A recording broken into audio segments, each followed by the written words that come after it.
There's more to imagine when you listen. So let your imagination soar with Audible. Audible has audio titles from every genre that will inspire you to imagine new worlds, possibilities, and ways of thinking. As an Audible member, you get to choose one title a month to keep from their entire catalog. Enjoy an exciting reawakening of a beloved classic with the Audible original, David Copperfield by Charles Dickens. Produced by Academy Award-winning director Sam Mendes. Starring Ncuti Gatwa, Helena Bonham Carter, and Theo James. This adaptation breathes new life into a familiar tale. New members can try Audible free for 30 days. Visit audible.com/imagine or text IMAGINE to 500-500. That's audible.com/imagine or text IMAGINE to 500-500. Are you struggling to close deals? Cold outreach is wasting the time of both the buyer and seller at every stage, especially when sellers are using shallow and outdated data. Your organization can overcome these challenges with technology that translates comprehensive, high-quality buyer data into real-time insights. These deeper insights empower sales reps and teams to adopt the habits of top performers, which leads to better outcomes, like more pipeline, higher win rates, and larger deals. We call this deep sales. And we've built the first deep sales platform with the next generation of LinkedIn Sales Navigator. Right now, you can try LinkedIn Sales Navigator and get a 60-day free trial at linkedin.com/trial. That's linkedin.com/trial for a 60-day free trial. Let LinkedIn Sales Navigator help you sell like a superstar today. Just go to linkedin.com/trial and get started. Welcome to How to Survive, the show that teaches you how to survive the things that can kill you. Like erupting volcanoes or men with guns. Ooh. How about a cracked head? Oh, ew. And the things that just make you wish you were dead. Like anachronisms, being too drunk, or houses of ill repute. Ooh. Does that? Yeah. No. What? Hey. Oh, by the way, Yeah. in the newsletter that went with the previous episode, I was going to title it "The Name of the Icelandic Person You Made Up That You Were Going to Tour Europe With." Yes. But you literally cannot put an umlaut on a K. So I couldn't do it. Dang it. Yeah. We got to write Merriam-Webster and have this fixed. I think that's who's in charge. That's of the only internet. solution. All right. Well, I guess we should play our theme song. Let's do it. Ground is shaking under our feet, mountains on fire, flooding in the street. Can't breathe the air, can't fight the feeling. Goblin down, Xanax ain't the way to be dealing. Gotta do better than just getting high. We gotta stick together if we're gonna survive. How to survive.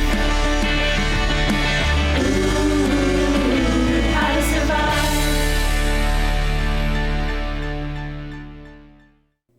Welcome. Hi. Danielle, how's it going? It's good. Oh my gosh, you said that with a smile. Yeah, I'm trying to stay upright. And smile more. Smile a little more. It's so pretty when you smile. Yeah, as I was saying to Chris earlier that I had a cocktail last night. So I went to this very fancy restaurant that I was taken to. Meaning I didn't pay, but Men are always taking her to fancy restaurants. always, just like I predicted when I was a kid, that I wore a fancy dress and got taken to a restaurant. That's what I thought. That was adult life for you. That was adult life. And you saw the Aspen commercial. I did. Yeah. I saw it, and I now am shopping for some nice turtleneck sweaters for your husband. So that didn't ring any bells to you, that commercial? No, the man looked familiar. He looked like a okay. soap star to me. Oh, maybe he was. But the only thing it reminded me of was the movie that I can't remember the name of right now. Surprise, surprise. With Lady Gaga and Adam Driver. House of Gucci. House of Gucci and their ski scene. Doesn't that look like they used that commercial to costume the movie? I am not a particularly ethical person. That's a line that she says, not in that accent. But maybe in that accent. Yeah, kind of, sort of, that Oliver kept quoting over and over again. Her accent maybe shifts and flows a little bit, through that film a bit. That song was, that movie was ridiculous. It was. It was not good. But I will watch Lady Gaga act. She was very good in A Star Is Born. So good. Yeah. Yeah. Let's see her in some more films. Yeah. She's in Joker 2. Oh, really? Mm-hmm. Am I alone? I like Joker. Didn't see it. I hated it. You hated it. Why did well, you hate but it? let's say he also hated Poor Things. And he also thinks that Palm Royale is like Barb and Star. And we're going to get into that. We're going to get into that. First, let me just hang up the phone on the cocktail. Yes. They serve you this cocktail, and it was a martini, and they give you the shaker with the rest of it in there, like you're getting a milkshake. Well, when you pay $30 for a cocktail, you get the shaker. It was only $20. Oh. And I was surprised. Good deal. I mean, I've paid $20 for a drink that's like, 2 ounces of liquid. I couldn't believe it. Anyway, so that was exciting. Okay, so getting back to Palm Royale, because we each watched it based on your really poor comparison to Barb and Star. I guess I meant like it just felt that way character-wise because they're so kind of weird almost. Like Kristen Wiig especially is very not, what's the word? Grounded? Yeah, she just felt like the girl, the two characters in Barb and whatever, they didn't feel real to me. They felt heightened. And she sort of feels the same way. And it kind of gave me the same vibe. Okay. Maybe. I don't think they're similar. I don't think, I could be wrong, I don't think you're supposed to think she's not real. I think you are supposed to empathize with her and think she's a real person. Mm-hmm. I think it's I'm doing the opposite. Now I think it's poor storytelling and maybe directing that she doesn't feel real. Because I kind of agree with you. I think we're supposed to empathize with her and root for her. Yeah, but I don't. I don't, because I'm like, why do you want to be part of a group of terrible people? It doesn't make any sense. And you have a nice husband, and it seems like you have a pretty nice life. So you're stealing from someone vulnerable. Yeah. So you can be part of a group of horrible people who are really shallow, because I guess you're shallow too. Right. And so I don't like anybody on this show. And what's the point? Right. So then I ended up watching the second episode. Just does it get better? Because I was sometimes pilots, not really. But the thing I didn't understand is, okay, so it turns out that this woman she's stealing the clothes from, that's her husband's aunt. Yes, I knew it was the husband's something. Okay, yeah. So that's the husband's aunt. So, and then she breaks into this huge mansion that the aunt lives in. Mm-hmm. Well, why don't they just live there? Why do they have to stay in a hotel? Why can't they just live there? I assumed they'd been cut off from the wealth because in my head, it was like his grandmother or something, and he'd been cut off from this wealth because he married this pageant girl. Oh, is that what it is? I don't know. Because that is why Allison Janney doesn't want her in the club. Yes. Because she ruined him. Which is so stupid. That doesn't make any sense either. Anyway, none of it made any sense. But here's what really bothered me. First episode, we get to hear the phrases safe space. Yes. This takes place in 1969. Safe space and triggered. Right.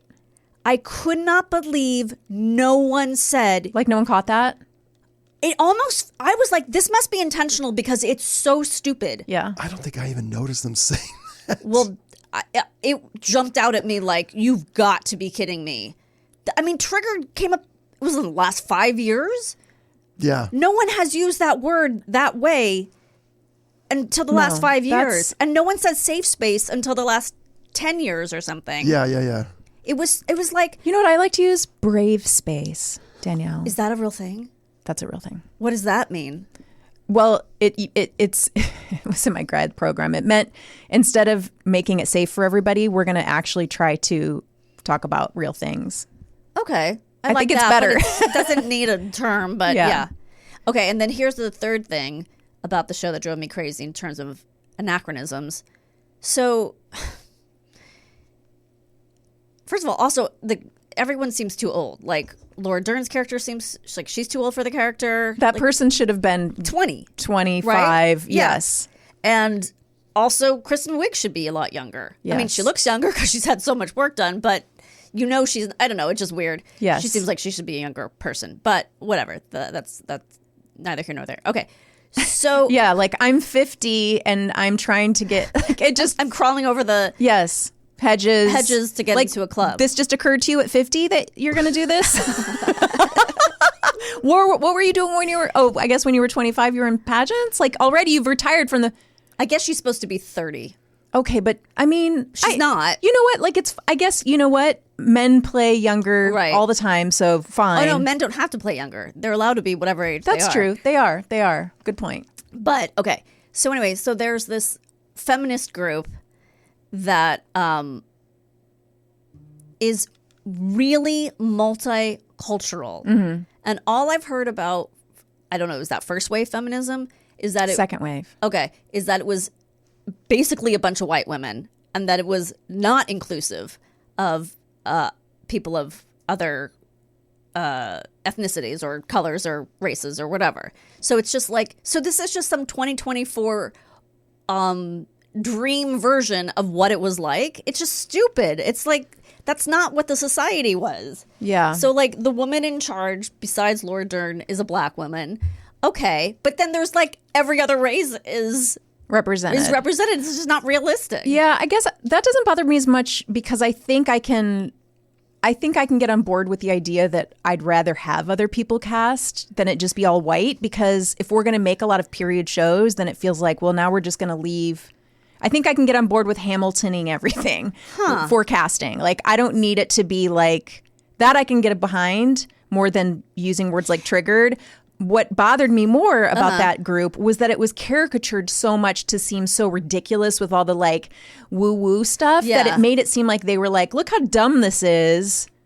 Yeah, like they're playing. But it's not funny. But like, they wanted you to take it seriously, though. So maybe they were playing both edges of the sword. But it didn't work. It didn't work. Like, it's like, make it funny if you want it to be funny, but don't make it like you're shitting on it. Like, because it's like, I don't know, it just felt like, we don't want you to like anybody at all on this show. You know what? You're right. Because did you think about the fruit that's on your plate and who did you get? Was that in the first episode? No, I think that must have been in the second episode. Oh yeah, she goes to another meeting. She ends up at another one of those meetings.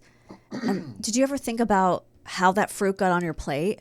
So it's like, it's supposed to be, but you're right. It's very broad and stupid and not played in a realistic way. I mean, if that's listed as a comedy, I'm just upset about letting everything be called a comedy that has nothing remotely funny in it. I think her like falling off the hedges is supposed to be a comedy, but there's not a moment of humor in that show. No.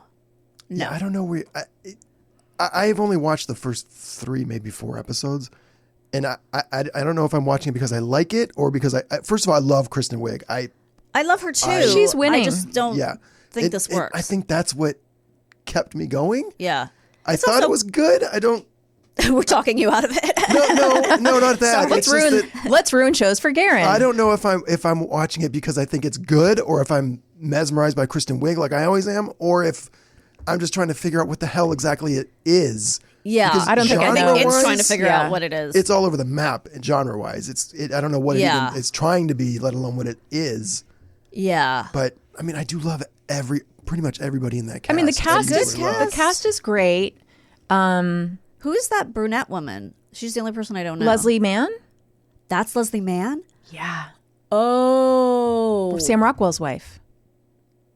She's blonde usually. And she's not, you know what, I'm not gonna shame all the amount of face work on that show which is also doesn't fit the period, and it's a little just annoying. For me, it's distracting. I don't want to. I mean, it's hard. I don't want to shame women because that feels like another form of sexism. Because I think there's so much pressure in that industry. But I find it very distracting because I keep thinking about their faces. Yeah, and looking at it, it's like I'm looking at Laura Dern, going, "Oh, she didn't look like that in Big Little Lies." Like, yeah, because they're like, we can't show any age in our faces, and then there's also like, I know there's post-production smoothing, so. Because I have a friend who's an editor and he talks about like being able to see that smoothing on faces, so you don't even know how much of it is done to their actual faces and how much is done post. Is that a regular part of production now? I think so. I don't know enough to really comment on it. So it's like, I don't know how much is even within their control at this point, and maybe it's not their actual faces, but there's so much pressure, so I don't want to be hard on the women themselves because I can't imagine what that would feel like. I just, like I said, to me, it just brings me out of the period. The same thing happened with Swans, with the Truman Capote thing, which I was just like, they all have, not what's her face, not the Australian, Naomi Watts, I think, but a lot of the other actresses. Diane Lane's face looks pretty natural to me. Yeah, maybe I'm thinking of Calista Flockhart. Oh yeah, where it was like, they didn't have that then. Yeah, they didn't have that. They didn't have, and then there's like a scene of someone getting plastic surgery. It's like, but you don't need it because your face is already smooth because you're a woman in 2024 playing a woman in the 60s. Like, it's Leslie Bibb, by the way. Leslie Mann is someone else. Is Leslie Mann the one married to the director? I think so. She was in This Is 40. Which one's? Yeah, she's married to. Oh, Judd Apatow. Judd Apatow. Yes, That's what I was. I'm right. This one is Leslie the one married Bibb. to Sam Rockwell, right? I believe. I think yes. you're right. I think that is Leslie. I bet Bibb. they have good dance parties. Oh my God, such a good dancer. Such a good dancer. Should we get started on today's topic? I feel like, what time is it? Yeah. I would love. Or do you have any other things to say? I always have things to say if you need me to, but I'm also ready to listen and I'm excited. I really want to meet someone who wrote or was on the set of Palm Royale and ask them how on earth that got past anyone. I know no one cares but me. I care. It's like watching a movie that takes place in the 40s and they're saying awesome. Yes. And but not and spelling look LEWK. I mean, it's just unforgivable. Are you guys ready to learn how to put my glasses on? How to survive a cracked skull? Oh my gosh. Yes, that feels very relevant to my life. So this is not, I know we did traumatic brain disorder. Very recently, yes. So it's not that. No, it's not that. It's a little different. It's and a cracked also, skull. We are recording ahead of time, so this won't be released that close to it's going to be traumatic brain injury. Are going to be not even remembering we did that episode by the time this one's released. Right. A skull fracture is any break in the cranial bone, also known as your skull. Most heal without intervention. I thought that was interesting. They do? How? I know. The bone just grows back together? Yes, I know. It's so weird. But if there's brain damage or surgery was needed, recovery can take weeks or months. There are many types of skull fractures, but only one major cause, an impact or a blow to the head that's strong enough to break the bone. What are you laughing about? What Karen? happened? I just love. There's only one major cause. A blow to the head. One major cause. And I'm like, is it an axe? Is that the major cause? I just keep thinking of the staircase. Didn't her head crack open? Oh my God. Was it? There was a lot of blood. I keep thinking about like Toni Collette. Oh, speaking of getting fingered. Or no, she was, remember there's something weird happens in the kitchen scene where he's like. Oh, doesn't he come behind her like with like, in her sweatpants? Yeah. I'm like sweatpants. Code word there was sweatpants. something saucy. But so many ways you have to watch her fall down those stairs. And me being really high and not remember that. And Sven didn't know. And I was just like, I'm being traumatized. I'm being traumatized. Remember that. Your guys' assignment this weekend, I know you're going to be super busy, but is to watch The Jinx. We've only watched the first episode, like I said, but it's... How is there a sequel to because that? you have to see what happens when he gets arrested. It's so funny. I know it's not supposed to be funny, but it's kind of funny. All right, I'll watch. All right, Okay, anyway. definitely will watch it. Okay. An injury to the brain can also accompany the fracture, but that's not always the case. Oh. A fracture isn't always easy to see. However, symptoms that can indicate a fracture include swelling and tenderness around the area of impact. Makes sense. Facial bruising, bleeding from the nostrils or ears. Oh, that seems like that's right before you die. Yes. That's always the key in a movie when somebody's ears or nose. Oh, if blood drips out of your nose, you are dead. Right? Or if you cough into an old hanky. an old tanky and there's a little bit of blood, you're dead by the second act. And you're Kate Winslet. Goodbye. For sure. Goodbye. Treatment depends on the severity of the fracture. Pain medication may be the only treatment necessary in mild fractures, while neurosurgery may be required for more serious injuries. Oh, I hope it's not neurosurgery we're looking at. Do you want to know the different types of skull fractures? That's all I want to know. The type of skull fracture depends on the force of the blow, the location of the impact on the skull, and the shape of the object making impact with the head. What if it's right in the front of your face, like right here? Imagine Like that. on the bridge of your, Yeah, I don't know if that's a, yeah. How low? I guess you can't really go past your brow bone, like, because then your skull isn't your skull anymore. Well, no, your skull, isn't your skull your whole head? Could this cheekbone? Yeah. Could that be skull? The orbital bones. Yeah. Your whole face is your skull. What about your what about your Yes. chin? Is that considered skull injury? Wait a second. Now I don't know. Because this is like attached. Mandible. I'm feeling it. All right. I'm not sure. Okay. Okay. A pointier object is more likely to penetrate the skull than a hard, blunt surface such as the ground. Like a water bottle. Yeah. Different types of fractures lead to differing levels of injury and trauma. Closed fracture. With a closed fracture, also called a simple fracture, the skin that covers the fracture area isn't broken or cut. So it's like Big there's lump. Yeah. No, there's like a break, but then there's skin over it. You didn't break the skull. You didn't break the skin, yeah. Open fracture, also known as a compound fracture. An open fracture occurs when the skin is broken and the bone emerges. Oh, I hope I never see one of those. Yeah. I really don't want to see it. What about you, Garen? Do you want to see that? Absolutely not. Here's the one that will most likely affect us. A depressed fracture. Oh, man. That's definitely going to happen to us. Yeah, with this weather and Yeah. no good TV. This refers to a fracture that causes the skull to indent Nope. or extend into the brain cavity. When you said indent, I got immediately nauseated. Yeah. It was like my stomach went barf. Barf. Have you watched that Which, Traders, the Australian? There's a dent in someone's skull? Yeah. No, thank you. No, I don't think Oh, so. this guy, he's very sweet. Is that season 1?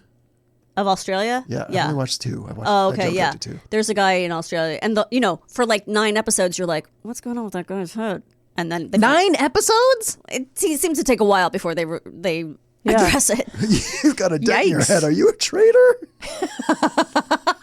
That's the logic of this show. That is so the logic of the show. People just be like, I don't know, his head is sort wrong of. with that. That's He a would- sign of a traitor. He would be the perfect traitor. They always say he would be the perfect traitor. Meanwhile, there's a guy with like a eye patch and Yeah.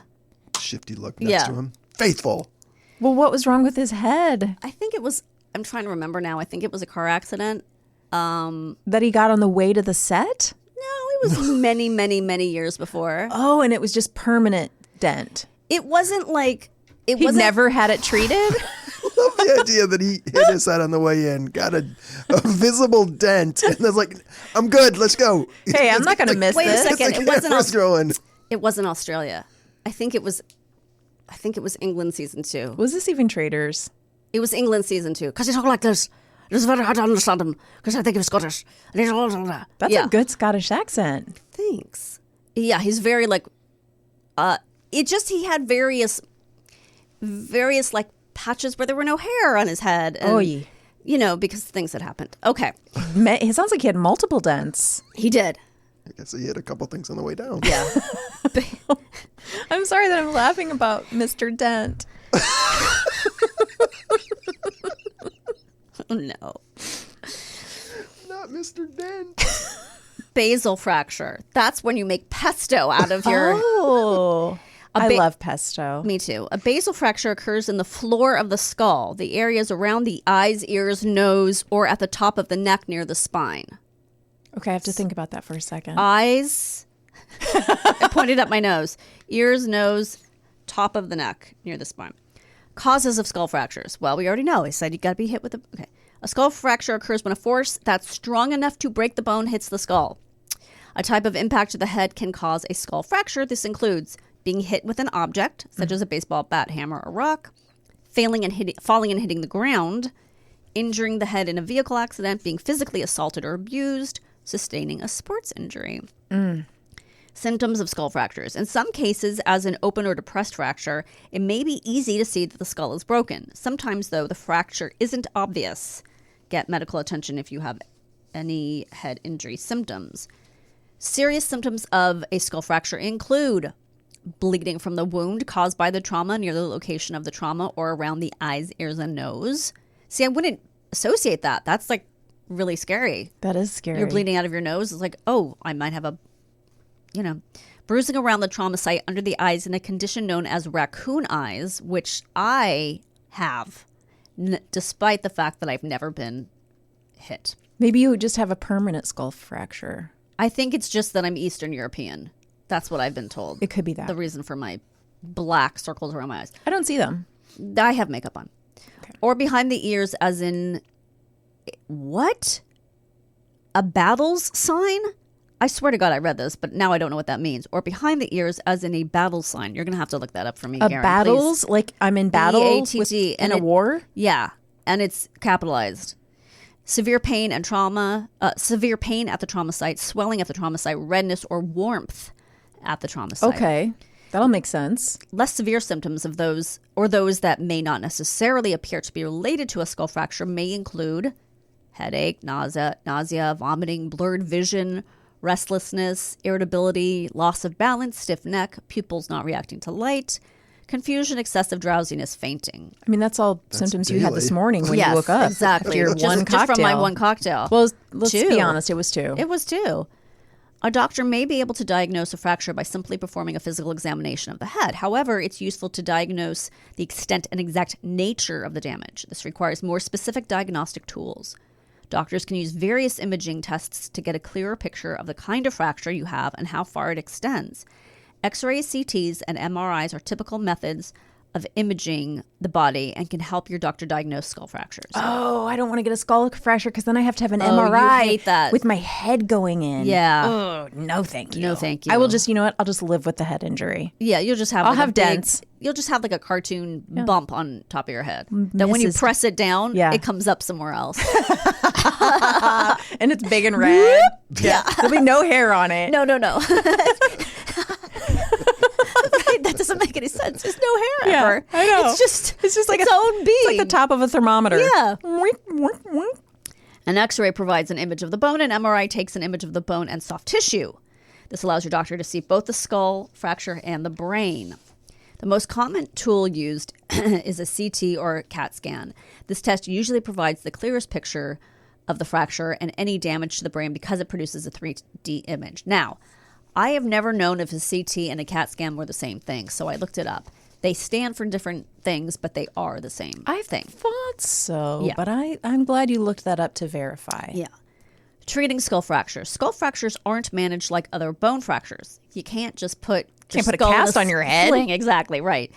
Treatment will depend on several factors. Your doctor will take into consideration your age, health, and medical history, as well as the type of fracture, its severity, and any resulting brain injuries.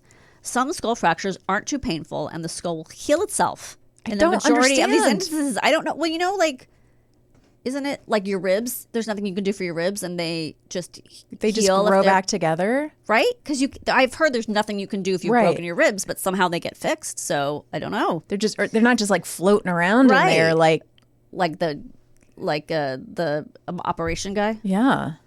Okay. I hate that game. Because of the loud, annoying noise that always goes through your... I was terrified of that when I was a kid. In some cases, such as in basal skull fractures, medication to manage pain may be all that's needed. Although narcotics may sometimes be necessary, most people with a skull fracture only need over-the-counter medications. Not me. Such as Tylenol. I need the OxyContin. Yeah, you're going to need that. I need the hardest drugs you can give me. However, a basal fracture may require surgery if it results in excessive leakage of cerebrospinal fluid. God. I know. Which is the liquid that cushions and surrounds the brain and it comes out of your ears, I bet. Isn't that what happened to George Clooney? From the nose and ears. What? George Clooney hit his head on a set or something, and he was like, cerebral fluid was like coming out of his nose or something. That sounds familiar. Really? That sounds familiar. Was it a prank? It was probably one of those. Brad Pitt played it. Holy shit, really? Oh my God. Yeah. Fucking pranks. You know Doesn't what? it seem like if spinal fluid is coming out of your nose that you're just dead? That's the end of it. It doesn't seem like you can come back Do you from know that. he's just been on life support these last 15 years? Oh. He doesn't make that many movies, No. so just does those Nestle commercials. Whenever he's out with his beautiful wife, that's just all AI CGI. Ah, gotcha. And it's like a dummy. Yeah. I do wonder what their children look like. Yeah, we've never seen. We've never seen them. Oh, they've done a good job protecting them. I didn't know he had kids. I know. They have twins. They have twins. He's probably a good guy, but I think he's probably boring. Oh, I don't. He's very knowledgeable. I don't know. I've heard him. I don't know. He always seems very smart Okay, fine. He'll be smart. He can be smart. and charming, and does that head shake thing. And That head shake thing, is that from the cerebral spinal fluid leaking? No, you never notice how he does that. Like he shakes his head. Like he has a disorder? No, it's just like a Like a cute thing? yeah. Oh, I haven't noticed it. Really? Look, Yeah. I'll find you some head shaking. Find it Some for me. George Clooney head shaking. Yeah, I'd like to see this head shaking you speak of. Surgery is more often a required course of treatment for depressed skull fractures if the depression is severe enough. This is because depressed skull fractures have a harder time healing on their own. Depressed skull fractures could result in not only cosmetic issues, but also potential for further injury to the brain if the fracture isn't corrected. Uh-oh. Surgery may also be necessary if the depression puts pressure on the brain or if there's cerebrospinal fluid leakage. It's like my least favorite expression. Are we ready for a story? I don't know. Yeah, are we? Does it Are have to we? do with leakage? It's pretty gruesome, but I did cut out a lot. I hope you didn't cut out the gruesome parts because those are my favorite. Yeah. Okay, so this is a Whoa. What the hell? What's is that? Is that the emergency line? oh my god. Hello? Yes? Yes? What is that phone? Nobody has that number. I don't have that number. What's it for? I think we got it because I think there was a time we were going to stop using our phones on the thank you. show. And it's in case something goes bad, like an emergency. It's literally an emergency phone. That was terrifying. I thought it was a prank phone. I didn't even know it was actually connected to any lines. Please explain what just happened.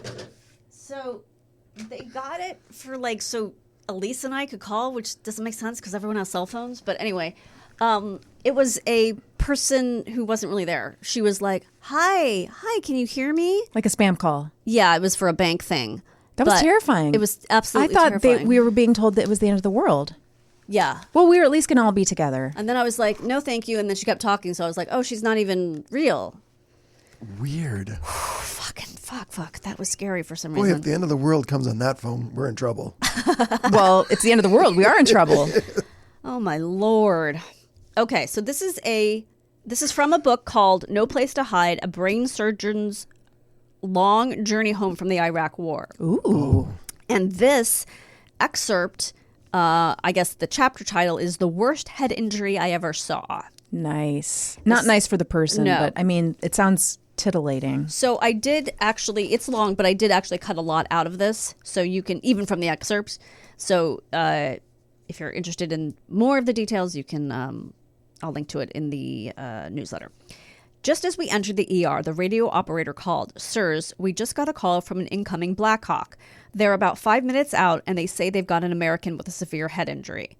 I stepped up to the bed and saw the soldier's DCU blouse before the medics cut it off. His name tag was Statzer. He was an Army staff sergeant. "Pressure's really low, Doc," a nurse said. The anesthesiologist started an IV and began squeezing saline into Statzer's vein. I unwrapped his head, revealing the worst head injury I'd ever seen in someone who was still alive. Oh my God. The left side of his face and forehead were gone. His brain swelled out of a fist-sized hole in his skull. Part of his jaw was missing and his mouth was full of blood. It was a miracle that the helicopter medics had been able to get a breathing tube in him. He was bleeding from his scalp and his face and had a huge laceration in his neck that gushed the dark, non-pulsatile blood that meant his jugular vein was torn. His scalp was so swollen that he had serum oozing out and he had several burns across his chest and neck. I'm so sorry. His skull was shattered so badly that I barely had to use the drill. I removed almost all of the remaining left side of the bone and found that the covering over his brain had been shredded by the many objects driven through it by a bomb blast. Oh God.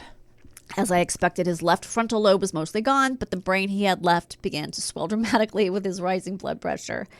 Red bleeding brain... Okay, I'm not going to say that sentence. You might as well now. red bleeding brain rushed out of Statzer's head. Oh my God, his brain's rushing out. His brain's rushing out. Oh, Statter. In the surgeon's lounge, I prepared to call Statzer's family. We didn't do death notifications from Iraq, but we did call families when a soldier had been injured badly enough to send them home. So again, I cut a lot out. There's a lot more of the surgery that happens. Okay. After a few rings, I heard a man's voice. Jim Statzer, he said. Mr. Statzer, my name is Dr. Lee Warren, and I'm a neurosurgeon at the 332 Air Force Theater Hospital in Balad, Iraq. Your son, Paul, has been critically injured in a battle, but he's still alive. And went on to tell him that Paul's injuries were very severe and that although he had come through his surgery and was stable, I was unsure if he would survive the trip back to America. Oh, imagine getting that call. I can't. From thousands of miles away, I heard Mr. Statzer suck in a breath, and when he spoke next, his voice shook. You said he's alive, right, doctor? Yes, sir, I said. I heard Mr. Statzer repeating what I'd said to his wife. Then he cleared his throat and said, then you sent him home. Doctor, by the grace of God, I know my son is going to be okay.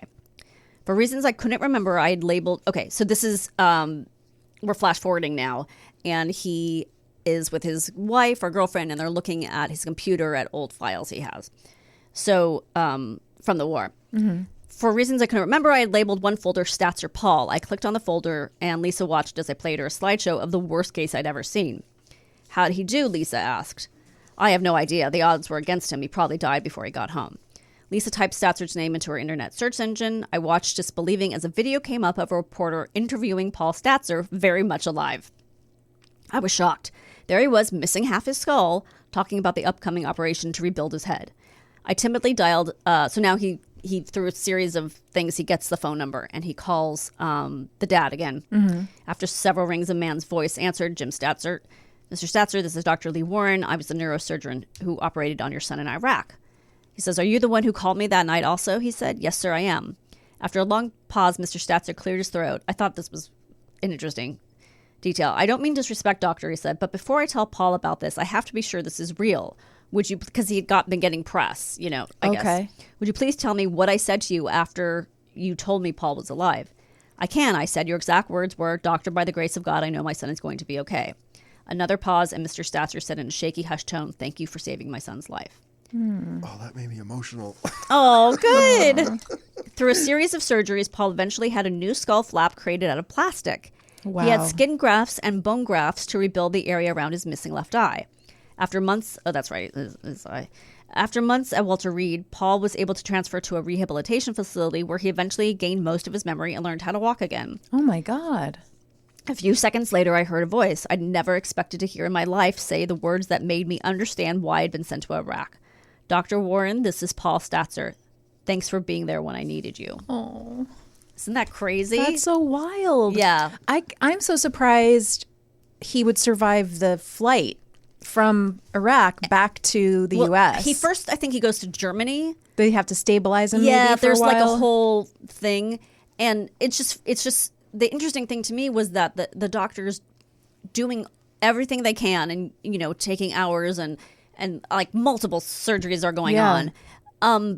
But like that's their job, but they don't think the guy's going to live. They're just doing like triage. Yeah. And just like now move him on to the next. And they're like, oh, he's dead. Yes. But we did our step. But then they never find out either. That's wild. Yeah, like isn't they that don't crazy? That would be so hard, I would think, on so many well, levels. maybe it's so much that you kind of have to stay. But there's a numb. picture of the guy, and you could see like half of his head is gone. But then I think I'm not sure if I saw the picture where it was fixed. Mm-hmm. But Was he the guy from the Traders? yes. That's Oh, how that he got explains the dents. injured. That we Yes. Oh, that's so great. Wow, Wait, what he said he was missing half his brain? He was missing his The left half half? his skull. Oh yeah, Well, parts of his brain I guess did fall out. We did hear that. Well, they were that is rushing amazing. They were out, rushing but I out don't- like a river. It seemed that he didn't have any. From what I am to understand, he didn't have any like mental effects. That is He could wild. talk. He and could walk. talk and walk, and that seems like a lot. That if seems half pretty of your good. brain's gone. I Yeah. mean, it's kind of amazing the elasticity, and is that the word they use about Yeah. brains, about how much people can regain, even if it's like, they lose half their brain, but then they're able to recover so many of their abilities because of this elasticity Yeah. of our brains. And I might be using the wrong word, but that's so impressive. Yeah. it probably also helps that he was, I'm assuming, relatively young, I think that helps. right? Yes. Because if he's in the war, I love those stories. isn't it crazy? It's wild. Yeah, Oh my gosh. I wasn't going to tell you a gory story and then not have a relatively good and then he ending. died. And then he died on the way end. How to not survive. Welcome to our new show, How to Be Dead. Oh my God, that was incredible. home. Yeah, crazy, right? Yeah. Don't get a cracked skull. Don't go to war if you can help Yeah. it. Try not to go to war. Well, Let's not that's- have wars. Okay, I agree. I agree. All right, well, we will be back right after this. Yay. Fall is here, and if you want to sleep in the coziest bed imaginable, you have to start with Boll & Branch's best-selling 100% organic cotton sheets. You'll spend every night wrapped in buttery, breathable softness and feel your sheets get even softer with every wash. Discover the difference with Boll & Branch's 30-night guarantee. Plus, get 15% off and free shipping on your first set of sheets. Visit bollandbranch.com and use code WONDERY15. Exclusions apply. See site for details. Canva presents a work love story like no other. Meet Productivity. She's all business. The Canva doc is done. Creativity is more of a free thinker. Whiteboard brainstorm. They're worlds apart, but sometimes opposites attract. Thanks to Canva. The data is in the deck. And now it's an animated graph. Canva, where productivity meets creativity. Now showing on computer screens everywhere. Love your work at canva.com. Welcome back, Chris. How was your break? It was average. Average. I mean, I have no complaints about my break. Good. You know, you took your hair down. I did, you know, I don't know if this happens to you when you have your hair up, that Yeah. it starts to kind of hurt. Within 3 seconds. Yeah. So Yeah. I had it up for a reason because, as you know, I had to wash it today. This is going to get much better, this story. Yeah. And I don't have the kind of hair you can just not do anything with it. Same. It's going to look insane. Right. So I have to put it back because it becomes a frizz monster. Right. But I was like, you know what? We're just going to live with it. This Yeah. is just what we're going to just accept my normal hair. Our guest is just going to have to look at my normal hair. Yeah. And I'm so sorry about that, but that's the way it's going to go. How about you? How was your break? It was not that exciting. So, on the first half of the show, we talked about messed up heads. Yeah. And now we're going to talk about messed up situations with our special guest, Matt Knudsen. Hi, Matt. Hello, Danielle, Kristine. We haven't seen each other in so long. Thank Look you how for on having theme me. he is because he's got a headset on his head, And then he has a headset on his t-shirt body. that has headset around the neck. Yeah. It's very Trump de LOL. Thank you. And I was like Ooh. going through the drawers this morning. I was Yeah. just like, what's striking me as Trump Delors? I was like, oh, wait a minute. I got never it at a say record that. store. It's very cool. Yeah, I've never thanks. said that term correctly. I don't know I've never how heard it said out loud. I've only seen it in print, and then I would never dare because it's one of those expressions that I wouldn't know how to say out loud. Yeah. Right. It's French. I think it means trick of the eye. And it's like when an art thing is supposed to look realistic or make something like that. Anyway, You're nailing it. Thanks. Sure. Both the spoken and the printed version of it. So Matt is an actor and a stand-up and a writer. He has just gosh. written a book called Have I Seen You in Anything? True Hollywood Stories from a Guy That Seems Familiar. So you're a character actor. And Journeyman. yeah, so this book is full of like really cool. And you were on Never Not Funny, and I think you were saying that it's not Love like Jimmy. it's not like a nasty retelling of things that have happened. It's all like sort of positive experiences you've had with celebrities and stuff. Yeah, that's exactly right. I say it's not a tell-all, it's a tell-some. And everyone Yeah. that I've interacted with are just class acts. Oh, nice. So if you like read it and you're like, hey, what's Sugar Ray Leonard like? Let me tell you, he's the best. So there's all these stories. I call them my top 40 Yeah. from literally half my life in Los Angeles. So it's like Nice. Adam Sandler to William Shatner. Okay. And if you like someone, I hope you like them a little bit more after seeing like, oh, Jen from Toyota, Laurel Kopic, she's the best. I can't believe you have a positive story about William Shatner, but I got to read it just for that. That's Yeah, remarkable. I did an episode of Boston Legal. Oh, nice. And the PA, made sure and got my name. She said, oh, Mr. Knudsen. Okay. And she's like, would you like to meet Mr. Shatner? I was like, okay. So she walks me over and, gets up out of the chair, shakes my hand, and gives me a once-over and says, call me Bill. And I was just like, I will call you Bill, just because that's his Right. relaxed Yeah. state of being around people. So... Yeah, that's not normal. I can tell you from very close secondhand knowledge that is not the usual. Yes. But I'm very excited to read it. Thank you, Yeah, me Danielle. too. Thanks for bringing this book in. My We're going pleasure. to share it with our fans and put it on our list. Put it on our book Thank list. you. And as I was writing it, I just was filled with a lot of gratitude because I didn't have to do this like, well, back in this day, this happened. It's just I sat down and typed up how I remember it happening. That's so it's great. not this narrative Yeah. story. It's just like a memory that you That's committed nice. to paper. So It's yeah, also thank you. Not to sound too corny, but it's nice to read something positive. I mean, like there's Yeah. so much horrible things going on and so much horrible things. That's not a sentence. We accept The it. Lord. Trump is so much Trump. Okay, so I'm very excited to hear your story. I only know very broad brushstrokes, so Sure. take us back to paint a picture. When did this happen? Where Trump did it happen? Dolores. Trump Delorious. Trump DeLorean. Take us back in the time machine. yeah. So a part of my origin story, if you will, is Yes. I never went to college. After I got out of high school, I was a merchant marine. Oh, okay. And that's wow. what I did. That's a real for, thing? That is a real What does thing. it mean? Well, I've heard it called, and I think it's the most apt analogy, the truckers of the sea. Okay. Because they work on ships that transport cargo all over the world. Wow. So Okay. I wasn't in the military. Right. It was actually a union job. It's a Seafarers International Union. Okay. And I remember I got out of high school and I was enrolled in one class at junior college and I was a cashier at Office Depot. Okay. And I was 18 years old as an adult buying a pair of khaki pants. And I was like, oh no. yeah. Is this, This Yeah. is is it. that This all is the there future. is? This is is life. the future. Yeah. So I met a guy who was a sailor, and we met at a party through mutual friends. He had a videotape of he and his friends riding rickshaws around Thailand. And he was like 20, like a couple years older than me, but not like, oh. So he introduced me, took me down to Long Beach and was like, hey, it's my friend. I got into the school.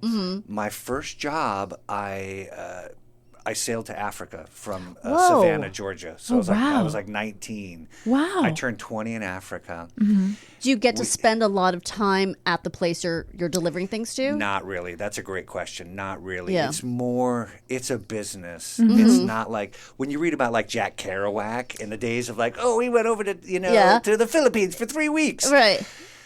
Right now they have it down to a science. Okay. And it's not like stick ships where they load. These are industrial gantries. They're really moving. And they're Okay. teaching you how to work on these machines. Well, I was on the ship. Okay. So when you are on the dock, those are like stevedores. Those are people who are professional crane drivers and truck drivers, things like that. But if your load is done at 3 a.m., they're not going to take off tomorrow morning. Yeah, it's yeah. fine. It's just like, no, you leave at 3:15 a.m. Oh, okay. So so that's what I did for about 5 years. And I always Wow. say they were the years I would have gone to college. Yeah. Yeah. So 1 year I was on a ship that went to Mobile, Alabama. And it's not just an old wives' tale when you hear like a sailor on shore leave, Right. because that's a thing. Okay. When they go out, they go out. Okay. Because they've been on the ship for days, if not weeks, and so going out and painting the town red is It's not. on the town. It's you and two other guys, and you've got your sailor hats on. Okay, so you're on leave. So I was in a ship. We pulled into Mobile, Alabama, and there's an area in Mobile called Dauphin Street. And Dauphin Street is like a series of bars. It's almost like has this kind of like Mardi Gras energy to it. Only it's like a smaller. It's Gulf Coast. It's just kind of about an hour from Florida, like down on the bottom right there. Okay. So we all go out one night, and there are ways that I behaved in the past that I'm grateful I had the memories and experiences. Right. They are not the way that I behave now. So we were in Mobile, Alabama, And I was out with my friends, and we were all getting really drunk. Sure. And so we're sitting at this place, and the reason that we liked it was, if you bought a beer, they also had like a permanent crawfish boil going in the corner. Okay. So that's like cut up potatoes, corn cobs, crawfish. You could give them a token, and they give you like a scoop of crawfish. So Delicious. we would go there and hang out. We're drunk, and this woman comes over and starts, flirting with some of the guys. Oh, boy. And she was probably in her mid-40s, Okay. literally twice as old as me. Sure. So people aren't really giving her a lot of time or attention. You can just tell when someone's like laying it on a little thick. You're like, okay, I don't know why you're behaving this way, but it feels like a red flag. So I realized at a certain point that I was too drunk to be in public. Oh, no. You ever have like one of those moments where you're just like, I don't know how the night is ending, but I'm going to motivate towards my bed right now. Right. It's gone too far. It's gone too far, and if I don't change my situation, I'm not going to say for another round. Right. I feel like I want to like throw up and have diarrhea Right. at the same time. Yes. Like all that stuff where you're just like, check, please. Yes. Check, please. So I decided to just tell the guys, like, I'm going to call it a night. I'm going to head back to the ship. And I waved down a cab. And as I get into the cab and close the door, this woman who had been flirting with us opens the door behind me. Oh, no. And gets in my cab. Oh, boy. And we're like, Whoa. yeah. I was like, hey. And she starts, kissing on my neck and rubbing me. And it was just like being very sexually aggressive. Yes. towards Okay. me. And I just started kissing her back. I'm like, okay, hey, Yeah. this is What's even happening? there. what's happening? Yeah. Yes. So we start making out a little bit, and she leans forward to the cab driver and gives him this address. Okay. That's not yours, I assume. We're not going not back the to the ship. ship. Have the ship's address. What if she did? That would be even more alarming. I know where he's going. Take us to the dock. Take us to the dock. We've been there before, right? So she gives him this address, and we're still, incongruous, so I didn't really pay too much attention to it. But after like 10 minutes, I look up, and it had gotten really dark. And I look in the back window, and I see the city lights disappearing behind us. Not a good sign. I was like, oh, no. Well, still making out, whatever. So we end up pulling into this house that's like off this dirt road. And we go up, and there's like a bunch of random cars parked on the lawn. Oh, God. It looked kind of like a frat house. Okay. And I didn't know what to expect, but You're also not in your right mind. You're so drunk, right? so drunk. Also, like he didn't go to embarrassing. college, so does he know what a frat house even looks like? Exactly. he thinks a frat house is just random cars parked in front of that. Cars on blocks. Yeah. There's a goat tied up. Right. A frat house. Frat houses. That's standard fare. Yeah, sure. So we go in, and I see there's like this long hallway, and then off to the right is a small living room.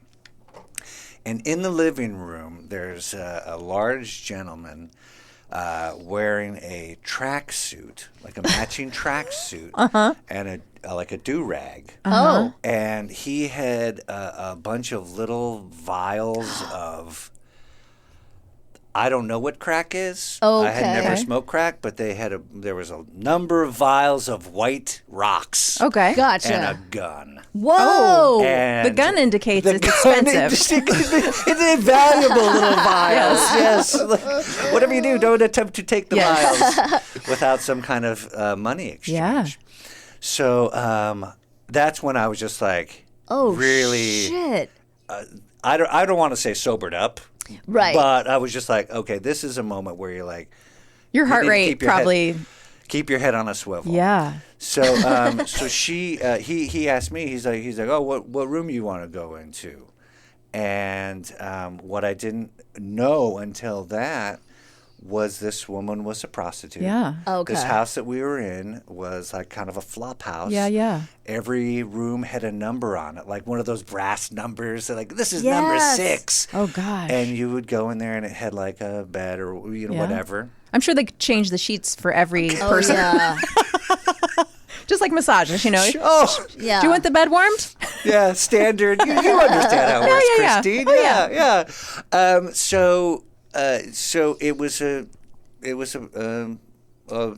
You're in a brothel. I'm in a brothel. Right. I don't know if there's a more modern term for it. Yeah, I but- was trying to say, I was going to say whorehouse, but I was just Yeah. like, can I even say whorehouse now? A Is that- brothel to me conjures images of red velvet and plush pillows, but that I'm Sure. taking it that's not what this was. No, this was not the East of Eden version Right. of. Okay, yeah. This was gritty, gross, Gritty. gross. Gritty, gross. And was she still by your side as the guy's asking you what room you want to Yes, go into? but then suddenly she was on his side of the business transaction. Oh, in the yes. sense Right. of like, well, you know, Yeah. he was the John. She Yeah. was the prostitute. No, you were the John. I was He the was John. the- No, his name was John. Oh, okay.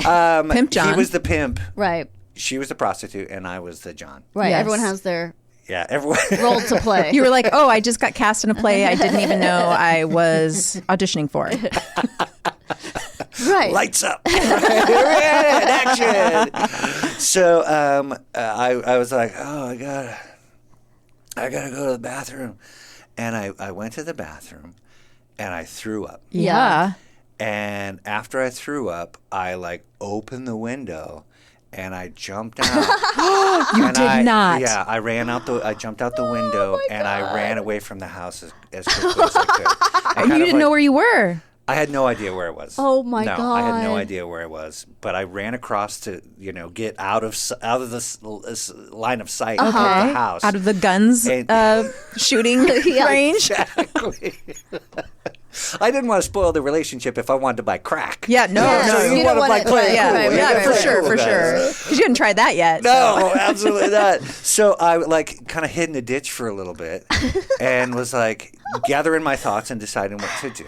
Yeah. And eventually I just I picked myself up and started walking back to the lights of Towards the the town, city. which is probably at least 5 miles, maybe more. Oh my God. In the middle of the night. In the middle of the night, in like almost the pitch black, with maybe some stars and moon. The only other lights that I saw on my whole walk back were the headlights of another taxi cab with a guy and a woman in the back. Someone pulling the same. Yes. Which, by the way, does happen at the end of On the Town. They go back.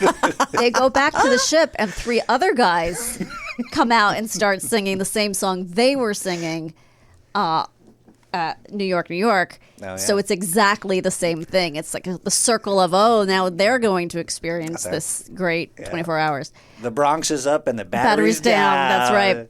Did you ever for a second consider becoming a customer? No. You were like, this is bad news. No, and also there was part of my like religious upbringing where I was just like, okay. hey, this is one of the things. It's like, You can't do not this. That I It's a big had- no-no. God is watching. I certainly did not save myself for marriage. Right. But I felt like that was a bridge too far for me. Okay, great. Well, hey, Yeah. thanks for the intercourse. Here's money. Yes. Ugh, that's I have a question. Did you have money that you could have?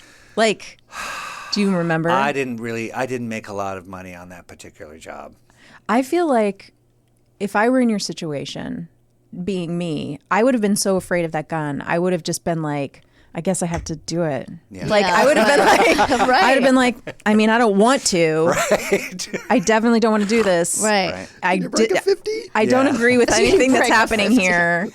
And I would have gone up and probably been like, can I just give you the money? Not do it. One vial of crack, please. All right, I'll just give me all the crack. How much money? Okay. I would have done all the things Can I that I get a didn't want to receipt? do because I would have been so afraid of the gun. Yeah, but I I'm was really, very afraid. I'm I can't really say I wasn't. impressed Yeah, that you jumped out the window. that you jumped out the window. It's so smart. I would I wouldn't have even thought that was an option. I would have been like, well, I wonder. I got myself like I have to do it. I have to have sex with this person and do the crack. Yeah. I wonder if that. And now I'm a sex worker.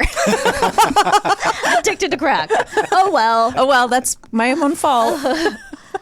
I wonder if anyone had ever done that before. If anyone had ever jumped out the window, or if most guys are like, because I would think most guys, like, once they're there, they're like, yeah, okay.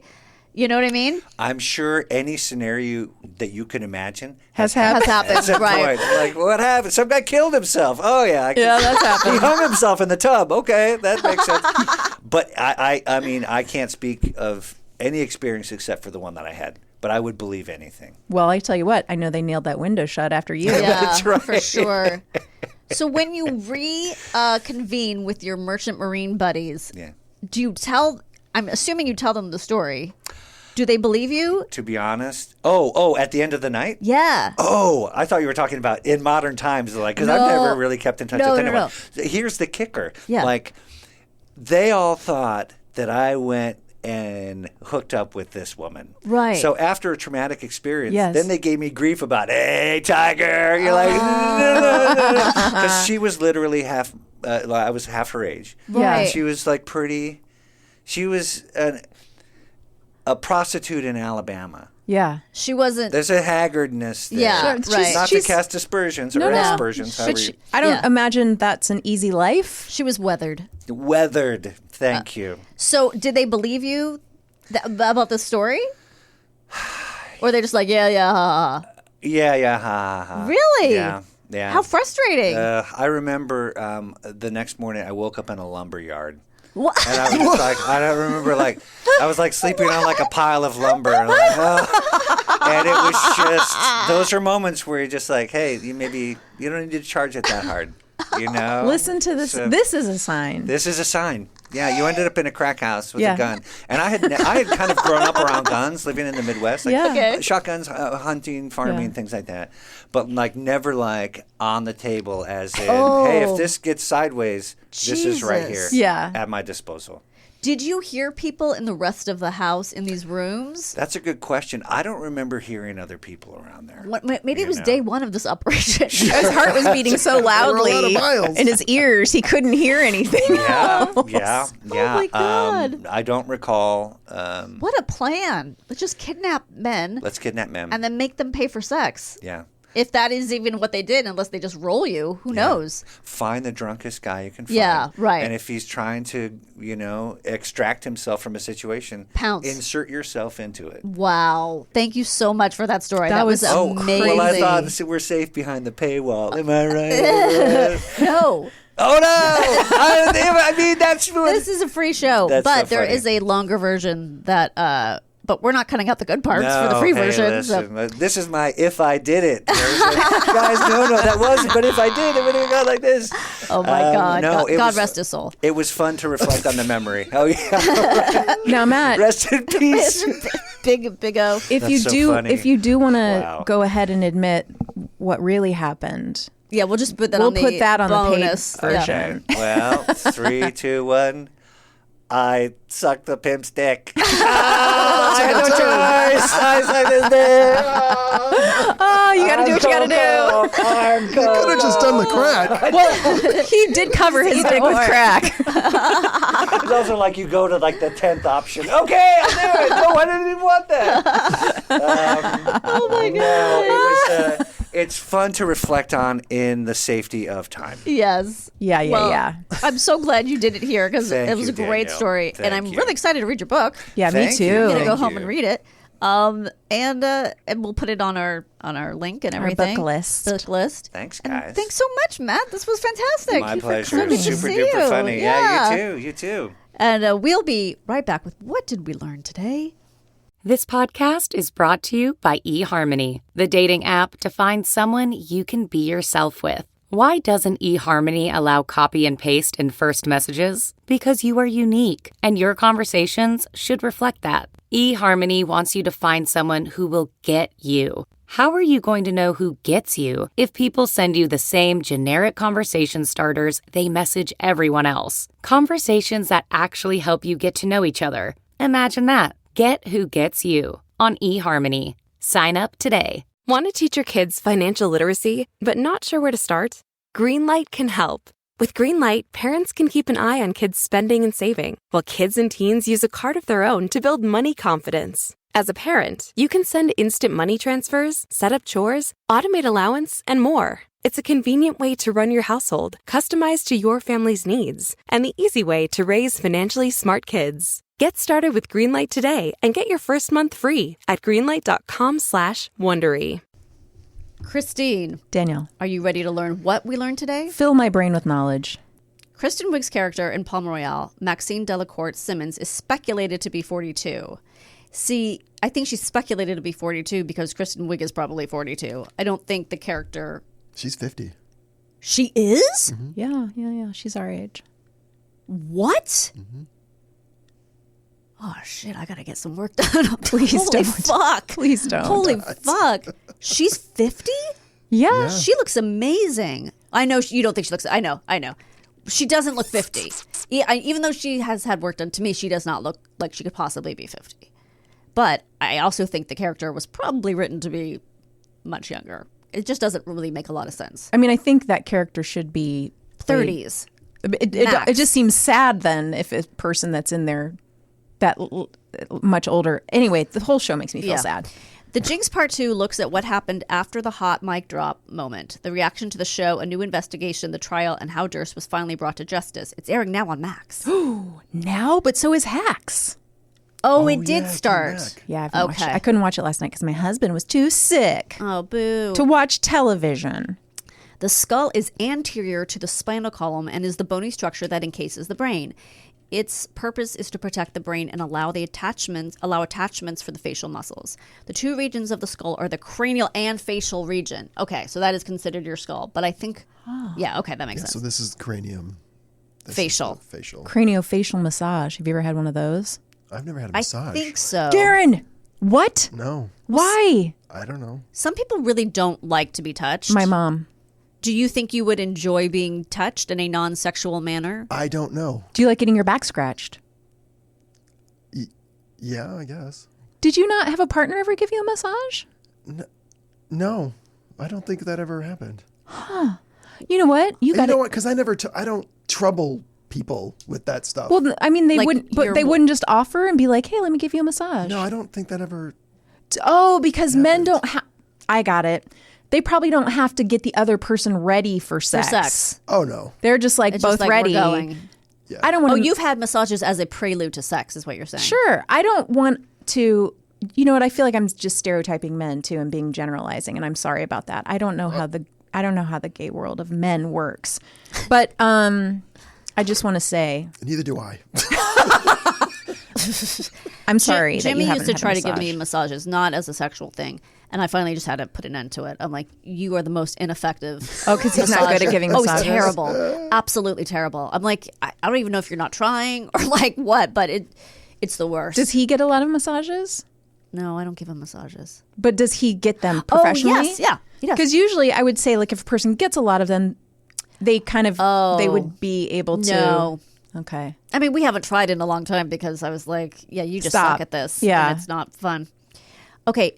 This is what I want to know. Battle sign, also called Battle's sign, is defined as bruising over the mastoid process. It is retroauricular or mastoid. Couldn't find this in English? That something that is typically the result of head trauma. Be nice to him. He's never had a massage. Battle sign derives its name from Dr. William Henry Battle, who initially described the sign in the late 1800s. I still don't understand what it means, though. It's a sort of bruising that's a sign of... I'm going to have to look this up later. Oh, now he tells me what the mastoid process is in a separate note. The mastoid process is a conical prominence of the temporal bone behind the ear. The more you talk, the more confused I'm getting. To which neck muscles are attached. Am I in medical school now? Yes. And which has air spaces linked to the middle ear. It's right behind your ear. Yeah, it's right. It's the little thing. You can feel it. It's that little bump right behind your ear. But what does the process mean? That's just what it's called. They just call it that. It's bizarre. It's weird. This is my mastoid process? Okay. And are we processing our mastoids right now? Or mastoiding a process. Masticate means to chew. It does. I know that. Matriculate means to graduate. I've done both, and they're very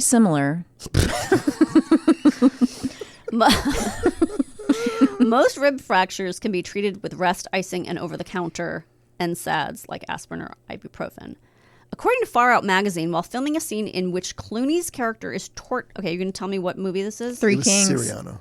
Just kidding. Siriano? Syriana. Yeah. Oh, that was horrible. Whatever happened is not worth it. According to Far Out magazine, while filming a scene in which Clooney's character is tortured, the actor fell and injured his head. It was no ordinary bump, though, and spinal fluid began to leak from Clooney's nose. When he returned to the United States from Morocco, Clooney immediately checked himself in at the hospital to get his injury checked out. This damage was worse than he could have ever imagined. Clooney discussed the incident and its aftermath with the Hollywood Reporter. He said, "I knew immediately how serious it was. I thought I'd had a stroke. I was like a train horn going off. It was like a train horn going off in your head, and you can't see and you can't stand." Of the procedure in the hospital, he added, "Then we started doing these things called myelograms, where they shoot contrast into your system, and you can see what's leaking out. I had a 2.5-inch tear in the middle of my back and 1/2-inch tear in my neck." Yes, Jesus. it wasn't even a head injury that caused it. It was just his spine and it went through his nose. Neuroplasticity, also known as neural plasticity. I knew I was saying it wrong because I kept saying elasticity. Well, I think that's... But I understood what you meant. I meant the other thing. Or brain plasticity is a process that involves adaptive, structural, and functional changes to the brain. It is defined as the ability of the nervous system to change its activity in response to intrinsic or extrinsic stimuli by reorganizing its structure, functions, or connections after injuries such as a stroke or traumatic brain injury. And that concludes School Time with Danielle. There will be a test. There will be a test. It's a 6-hour test. And it's all about with the bone behind your ear. It's all about masticulation. Yeah. Which is graduating while you chew. Guys, this was fun. This was a really good episode. I liked it. And until next time. Or were you going to say something else? No, I'm totally done talking forever. I'm never saying another word. Oh. Remain calm.